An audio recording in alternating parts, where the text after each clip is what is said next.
Well, good afternoon. We're going to try a new experiment. So, I think I'm like that butterfly in Maryland who hates to have pictures taken of herself. However, we're going to try an experiment, and we're going to see how this is Amy's. I have to go run errands car video. So also, first off, I do want to give thanks to Amy George Lark for her endorsement of Brother Mark, Turner Syndrome's Butterflies in Life. I think in this video, since I have errands to run, as soon as the traffic starts to cooperate, I'll go ahead and tell you a little about myself and how I kind of fit in the scheme of things. I'll let a little college student go by. A little about myself. Well, first off, I live just north of Ohio State University, so you're actually going to see tons of. So I have to stop for Ohio State students. And also, I got to make sure that I also want to make sure that I get past a CODA bus. CODA stands for Central Ohio Transit Authority. So you'll hear lots of my best posts have actually been on the bus. So anyway, so people want to know, who is Brother Mark? Who is Mark Seward? And why is interest with butterflies? All right, fair enough. So this time I'm going to tell a little about myself while I go out to Costco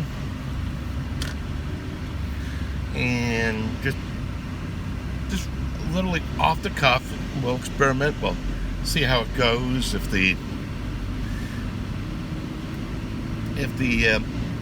the phone falls, then we'll just chalk it up to experience. How's that? All right. How do I relate, or how did I kind of get the scheme of things? Well, let me tell you about myself. I'm 62. Been married to my wife, Michelle, for 20 years. We celebrated our 20th anniversary the end of July. I am a member of Cypress Wesleyan Church, a huge church. You've seen lots on my Facebook page. And actually, we are thinking about how can we provide an outreach to butterflies? What needs are there? How can we minister? How can we provide? I think in this case, emotional support or just people to talk to, whether it's in a crisis situation or just maybe a Turner sister or a gal is having problems just trying to process. It's going to have pastoral oversight. It has accountability. There's myself. There's another family that's thinking about moving to Columbus. It's going to be a ways off, but they're working in on it, and I'm also trying to network some good support. So you have that kind of in the offing. But how did I all of a sudden get an interest in Turner syndrome? I'll start with myself first, and then I'll put the pieces together. I grew up with learning disabilities before there was even a name for it, and back then, learning disabilities were typecast as mental retardation. In the 1960s and into the 70s, before Massachusetts Act 766, it was treated. Learning disabilities were treated as mental retardation. The only option available was institutionalization. So I had that, and then I had asthma, and obviously also had major feeling of feeling less than, and because nobody knew my situation, there was not a name. And growing up, I didn't know what there's a name for it, and I was sent to the specialists. I think Amy in her life with Amy said, yeah, diagnosis is pretty ugly stuff. You get poked, prodded, and we'll give it PG, but you get it. It's kind of sad, dehumanizing stuff. Felt like I was a guinea pig. It's not fun. So I was really lucky though, because it looked like the only option left was to go to a state hospital, and my mother actually knew the director there. My sister actually rode horses. Uh, Competitively is what I want to say. She used to do what was called jumping. And I think there's a lot of girls who've done that, and really appreciate love for horses. And we were actually lucky, because, no, wait a minute, before you do that, there's a brand new school that just started up. Go ahead and check it out. And I was lucky. It was one of the very first schools that actually pioneered after the British Summerhill School. And I'll allow you to do some Google research on it. Some people who have some conservative ideas about education may find the idea of Summerhill a little distasteful, but others, though, would see that for me it was a real lifesaver. I was diagnosed with auditory problems, and sometimes my voice will tend to escalate because I can't hear it. I can't hear the raise in volume. And I have permanent tinnitus in my right ear, so that's always fun. But I was lucky, and I had some real good support. And I was actually one of the very first persons to go into the Massachusetts Act 766 funding for learning disabilities, and it really saved my life. And I'm ever thankful for the school. The current school today is known as the Corwin Russell School in Sudbury, Massachusetts. But I still have very fond memories of Elizabeth Verrill, Jane Elizabeth Jackus, and Alan Carroll, Donna Malowitz, Ginny Serp, and just a whole cast of Warnie Webster, a whole cast of other characters who, decades later, I still have fond memories of. So I finally graduated in 1983 with a bachelor's in art in geography, but I also worked extensively in radio, and worked for the Ohio University Public Radio, or back then it was the Ohio University Telecommunications Center, and I had the rare honor of working in a station. It was the only only public radio station with a country music format. There was a lot of great creativity. So I have a lot of background in communications. I have a background in how people communicate. So sometimes if a conversation with a butterfly suddenly deteriorates, I know what's going on. So I'm not offended. I'm not worried about it. I know that sometimes we just have to kind of take it slow. Also, I've been in abusive relationships, namely in the form of religious cults, and was in a movement called the Shepherd Discipleship Movement, and I've been in recovery for that for over 30 years, and you've probably seen that in some of my own Facebook writings over the past few months. But I've also been able to provide counsel and support, because sometimes, and this is where I can really relate with the butterflies, that when people come out of abusive religious groups, there's an intense feeling of loneliness, an intense feeling that nobody really understands. It's like that feeling of coming off from a spaceship from Mars. Am I useless? Am I shameful? Am I just a used bag of goods? No. As had an unfortunate series of situations that I've really learned to make the best of, and I've really been able to thrive in. So I also have 30 years of 12-step recovery. I have used a lot of 12-step principles and a lot of slogans. And early on, when I started working with women with Turner syndrome, I just tossed out the ideas of boundaries, self-care, and fancy that. were having some interesting conversations. There was some real healthy give and take. And, well, as you see, it's the, oh well. We'll try this again. There we go. I said it wasn't perfect. I'll have to figure out. I think maybe somebody will get me a hands-on set. We'll figure this out later. Anyway, fast forward now to 2015, and now living in Columbus, and I start going to a church and met a gal with Turner syndrome.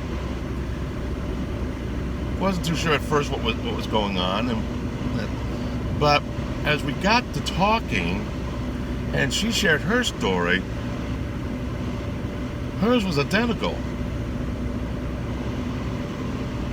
There were maybe not 100%, obviously, but there was definite. Wait a minute, you're playing my song. This is my story. Fascinating. So I decided to read up on it. What is Turner syndrome? As I read all the literature and read the National Institute of Health guidelines, and went to some butterfly walks, and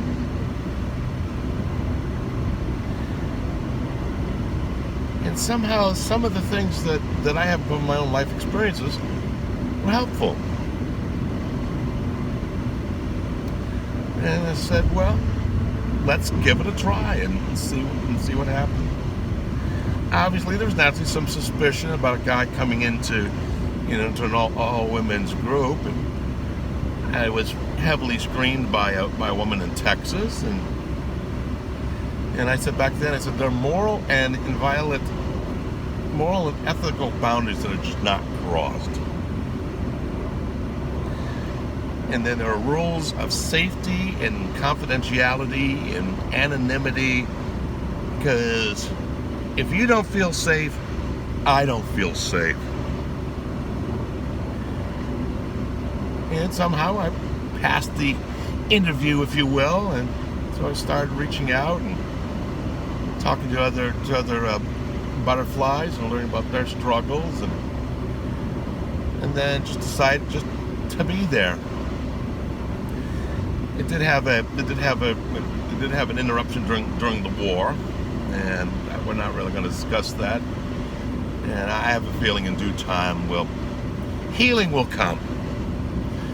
We both have a belief in the same higher power, and that healing will come in God's good time and not before. But I decided to go back to what I was doing, which was just sharing my experience, strength, and hope in recovery,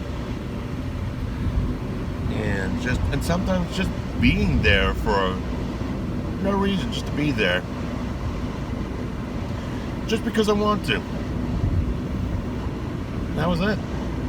And it just the friendships and the acquaintances have worked out quite well.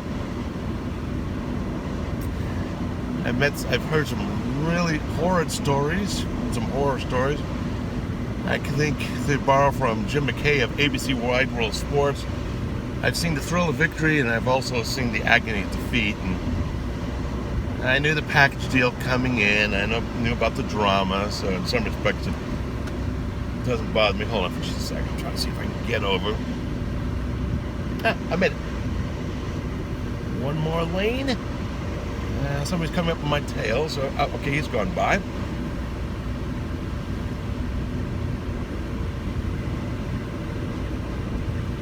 Let's see. One more lane. All right. Okay, now we can go back to the business at hand. So I've just been there. If somebody's going through an emotional struggle or a medical challenge, I'm just there. So offering thoughts and prayers, and offering what's worked. Some of the things that have worked for me over the years.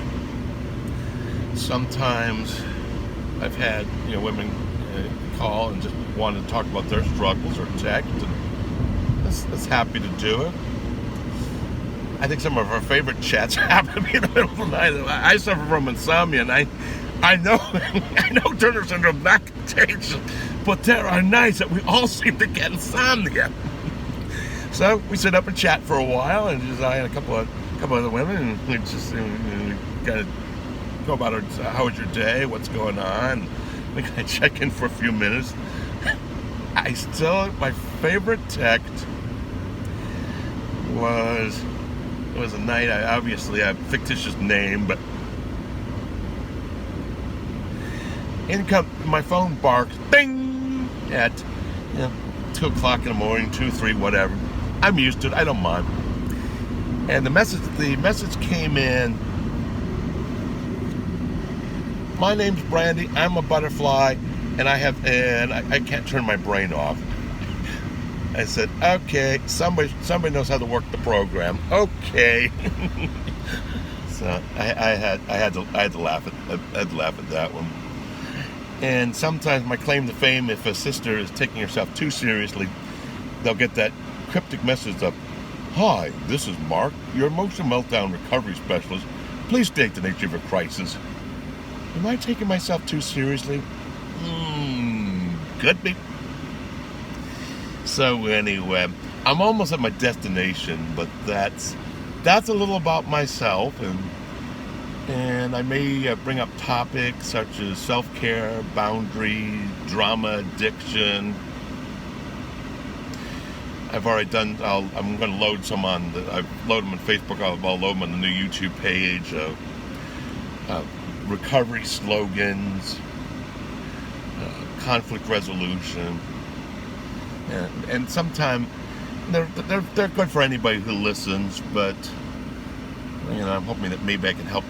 Maybe it can just help another butterfly that's learning how to use her wings, and take a little load off, and maybe help just a little way, just to kind of make being a butterfly just an easy thing to do. Excuse me for a second. There's one problem when you drive a stick. There we go. So anyway, that's a little about me, and I hope you'll like the YouTube page as it comes on. I hope you see new subscribers, and if there's anything I can do to help make the world a little easier, a little lighter, maybe even a little more fun, you let me know. This is your page. This is for you. And you tell me what you want to hear. I'll certainly see what I can do for it. Well, it's good talking to you. I hope you got a chance to know me better, and I thank Amy for the support, and I also had some nice chats with Brooke and Salves, just a quick chat, and she's a marvelous lady, so check out her videos too, and also Caitlin Hargis does a bang-up job. I know we've got a dispute going on, and that's okay. We'll work it out. We serve a God that heals broken relationships. I'm sure that will work out too. So anyway, a little about myself, and I'll talk to you later.